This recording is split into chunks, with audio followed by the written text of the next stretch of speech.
Welcome friend. PM Jan Dhan scheme প্রধানমন্ত্রী জনধন যোজনায় এক ঝাঁক সুবিধা। আবেদন করতে কি কি যোগ্যতা লাগবে, কিভাবে আবেদন করবে জেনে নে। পিএম জনধন স্কিম ভারতবর্ষের আমজনতার স্বার্থে একাধিক প্রকল্পের সূচনা করেছে কেন্দ্রীয় সরকার। প্রতিটি প্রকল্পের দ্বারাই জনসাধারণ এক ঝাঁক সুবিধা পেয়ে থাকে। কোনটাতে আর্থিক সুবিধা তো কোনটাই সঞ্চয় বৃদ্ধি, তাছাড়া ছাত্রছাত্রীদের জন্য স্কলারশিপ স্কিম, স্বাস্থ্য সুরক্ষায় প্রকল্প ও আবাস প্রকল্পের সূচনা করছে কেন্দ্রীয় সরকার। সরকারের উদ্দেশ্যে ভারত ভূমির সমস্ত নাগরিকেরই যেন সার্বিক উন্নতি হয়, কেন্দ্রীয় সরকারের তরফে চালু হওয়া এক বিশেষ জনপ্রিয় প্রকল্প হলো প্রধানমন্ত্রী জনধন যোজনা। এই স্কিমের সুবিধা কি কি, কারা আবেদন জানাতে পারবে, কিভাবে আবেদন জানাবেন, সমস্ত তথ্য তুলে ধরা হলো এই ভিডিওর মাধ্যমে। প্রধানমন্ত্রী জনধন যোজনা কি?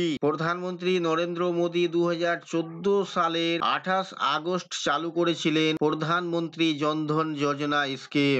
এই প্রকল্প সমাজের সকল স্তরের মানুষের মধ্যে আর্থিক অ্যাক্সেস ছড়িয়ে দেয়, যা দেশের সাধারণ মানুষকে আর্থিকভাবে ক্ষমতায়িত করতে একটি জাতীয় মিশন হিসেবে বিবেচিত হয়। প্রধানমন্ত্রীর জনধন প্রকল্পে ভারতের একটি পরিবারের জন্য অন্তত একটি মৌলিক অ্যাকাউন্ট ওপেন এবং সংশ্লিষ্ট ব্যক্তিকে আর্থিক সাক্ষরতা প্রদান করে।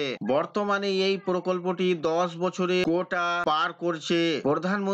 প্রধানমন্ত্রীর এই প্রকল্পটি চালু হওয়ার প্রায় 1 বছরের মধ্যে 12.54 কোটি ব্যাংক অ্যাকাউন্ট ওপেন করে। বর্তমানে এই প্রকল্পটি Guinness book of world record নামে তুলেছে।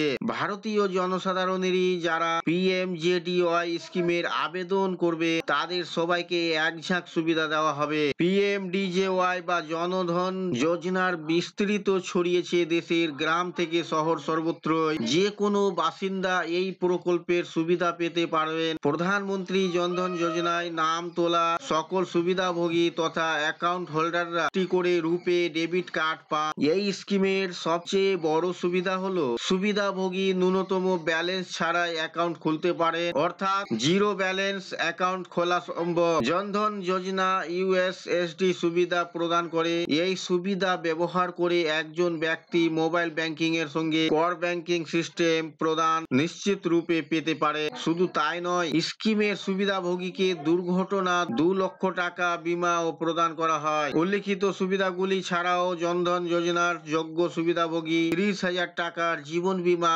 কভার করা হয়। জনধন যোজনা প্রকল্পের সুবিধা পেতে প্রথমে ভিজিট করুন নিকট ব্যাংক অথবা পোস্ট অফিসে। সেখান থেকে ফর্ম ফিল আপ করে নিজের নাম নথিভুক্ত করতে পারবে। অনলাইনে আবেদন করতে চাইলে ভিজিট করুন প্রকল্পের অফিসিয়াল ওয়েবসাইটে। সেখান থেকে অ্যাপ্লিকেশন ফর্মটি ডাউনলোড করে তা যথাযথভাবে পূরণ করে প্রয়োজনীয় ডকুমেন্ট যুক্ত করে সরাসরি ব্যাংকে গিয়ে জমা করে আসুন। ফর্ম জমা পড়ার কিছুদিনের মধ্যেই আপনার অ্যাকাউন্টে ওপেন হয়ে যাবে। প্রয়োজনীয় নথিপত্র: আবেদনকারীর Aadhaar card, voter card, PAN card, ration card, আবেদনকারীর পাসপোর্ট সাইজের ছবি, বাসস্থান ঠিকানার প্রমাণপত্র, passport, driving licence, electric bill অথবা টেলিফোন বিল অথবা জল বিল। প্রয়োজন হলে আরো অন্য কোনো নথি চাওয়া হতে পারে। এই ছিল বন্ধুরা আজকের এই ভিডিও আপনাদের জন্য। আশা করছি ভিডিও আপনাদের কাছে খুব তথ্যমূলক। ভিডিও ভালো লাগলে অবশ্যই লাইক করবেন, শেয়ার করে আপনার সকল বন্ধুদের সাহায্য করবে।